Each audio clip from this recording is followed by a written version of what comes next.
नमस्कार। श्री राधा वल्लभ अकेडमी में आपका स्वागत है। हिंदी विषय के अंतर्गत आज हम अपनी व्याकरण का पहला चैप्टर लेंगे जिसका नाम है भाषा तथा व्याकरण। तो हमारा फर्स्ट चैप्टर है भाषा तथा व्याकरण। तो सबसे पहले हम जान लेते हैं भाषा क्या होती है। भाषा जिस साधन द्वारा हम अपने विचारों या भावों को प्रकट करते हैं तथा दूसरों के भावों या विचारों को समझते हैं उसे भाषा कहते हैं। एक बार फिर से जान लेते हैं कि भाषा क्या होती है।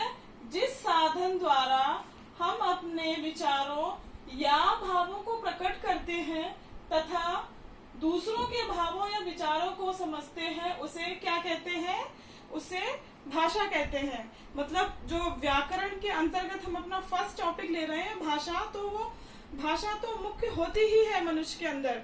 तो आप कैसे समझेंगे कि भाषा क्या होती है। मतलब आपके अंदर कोई फीलिंग आ रही है, लाइक आपको भूख लगी है या आप दुकानदार के पास जाके कुछ चीज मांगना चाहते हैं, रेलवे स्टेशन पर जाते हैं, ट्रेन टिकट लेते हैं टीटी से, या फिर कुछ फ्रूट्स वगैरह खरीदने के लिए जाते हैं, तो आप उसको कुछ बोलते हैं, यानी जो आप वाणी आप व्यक्त कर रहे हैं वो क्या है, भाषा है।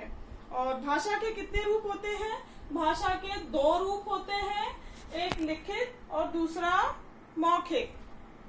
लिखित और मौखिक। लिखित का मतलब वह भाषा या वो शब्द जिनको हम लिखने के द्वारा समझते हैं। जैसे आप प्रश्नों के उत्तर देते हैं, या आपका कोई दोस्त है आपको लेटर लिखता है, आप अपनी माँ को पत्र लिखते हैं, तो वो भाषा का कौन सा रूप हो जाता है, लिखित रूप हो जाता है। और मौखिक रूप वो है जिसको आप पढ़कर, मतलब सुनकर, पढ़कर या देखकर इस तरह से यूज में लेकर आते हैं, तो वो भाषा का मौखिक रूप हो जाता है। जैसे आप भाषण प्रतियोगिता में भाग लेते हैं तो आप स्टेज पर जाकर बोलते हैं, या फिर मैं अभी जो आपको समझा रही हूँ वो सिर्फ आपको बोलकर बता रही हूँ, कहीं लिख कर नहीं दिखा रही हूँ, तो वो भाषा का कौन सा रूप है, वो भाषा का मौखिक रूप होता है। तो भाषा अभी हमने जान लिया भाषा क्या होती है।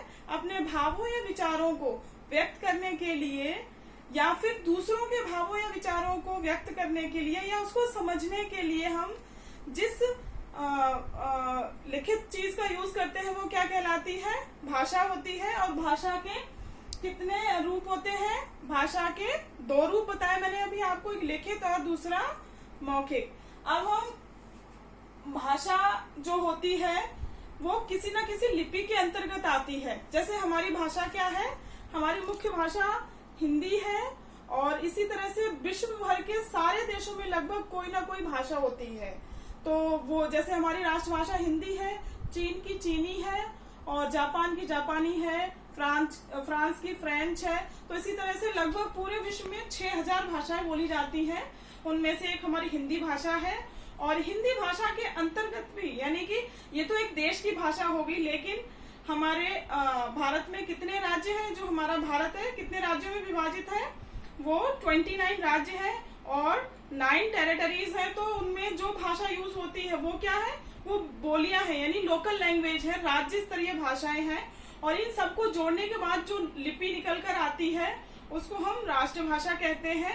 तो इसी तरह से क्योंकि हिंदी भारत में ज्यादातर स्थानों पर बोली जाती है, इसलिए इसको राष्ट्रभाषा का दर्जा प्राप्त है। तो अभी हम, क्योंकि भाषा जो है वो कोई ना, मैंने अभी आपको बताया कोई ना कोई लिपि होती है, तो ऐसे ही हमारी जो हिंदी भाषा है उसकी लिपि कौन सी है, देवनागरी है। और देवनागरी को जानने से पहले मैं आपको बता दूं थोड़ा सा कि लिपि क्या होती है। लिपि का मतलब भाषा को लिखने के लिए निश्चित किए गए चिन्हों को लिपि कहते हैं। मीन्स हिंदी हम कैसे लिखते हैं, बाएं से दाएं की तरफ लिखते हैं, यहाँ से लिखना स्टार्ट करते हैं और लिखते चले जाते हैं, लास्ट में यहाँ पर एंड करते हैं, फिर अगेन वहीं से शुरू करते हैं। लेकिन अगर आप उर्दू में जाते हैं तो उर्दू में पहले दाएं से लिखते हैं, दाएं से लिखने के बाद इधर बाएं जाते हैं, वापस फिर यहाँ से लिखते हुए ऐसे आते हैं, तो जिगजैग जैसा बनता है। तो वो जो चिन्ह है जो आपको बता रहा है कि किस तरह से लिखना है, क्या कहलाता है, लिपि कहलाता है। और आज हमारा नेक्स्ट पार्ट क्या है, हमने लिपि की परिभाषा जान ली, भाषा की परिभाषा जान ली। अब हम जानते हैं कि व्याकरण क्या है। व्याकरण, क्योंकि हमारा पहला टॉपिक था भाषा और दूसरा क्या है, व्याकरण, तो हम बता देते हैं व्याकरण वह शास्त्र है जो हमें भाषा के शुद्ध रूप का ज्ञान कराता है। इट मीन्स जो हमने अपने व्याकरण क्या है, व्याकरण के अंदर आप जो अक्षर ज्ञान हम पढ़ते हैं या वर्णमाला पढ़ते हैं, तो उसमें कितने शब्द हैं हमारी हिंदी की वर्णमाला में? 52 शब्द है, मतलब 52 अक्षर है, और स्वर कितने हैं? 11, और व्यंजन कितने हैं? 13, है ना। तो उसके बाद में उनको भी हम डिवाइड करते हैं, तो वो क्या, कितना, सॉरी, स्वर हमारे 11 हैं और 2 और मिला देते हैं तो 13 हो जाते हैं, और हमारे जो व्यंजन है वो 25 है। तो इस तरह से अगर हम जोड़ते चले जाते हैं अंतःस्थ व्यंजन, और इसमें फिर हर्ष दीर्घ, हम आगे जाके इन सब के बारे में पढ़ेंगे, तो मुझे लगता है आपको अच्छे से समझ में आएगा। तो आज का मुझे लगता है कि आपको इतना समझ में आ गया होगा। आप लोग बुक लेकर, ये हमारी बुक है क्लास 4th की व्याकरण की बुक है। इसका पहला चैप्टर है भाषा तथा व्याकरण। तो इसको आप घर में पढ़िएगा, जिससे आपको, अभी मैंने जो आपको जितना भी बताया है, आप इसको पढ़ेंगे तो आपको बहुत अच्छे से समझ में आएगा।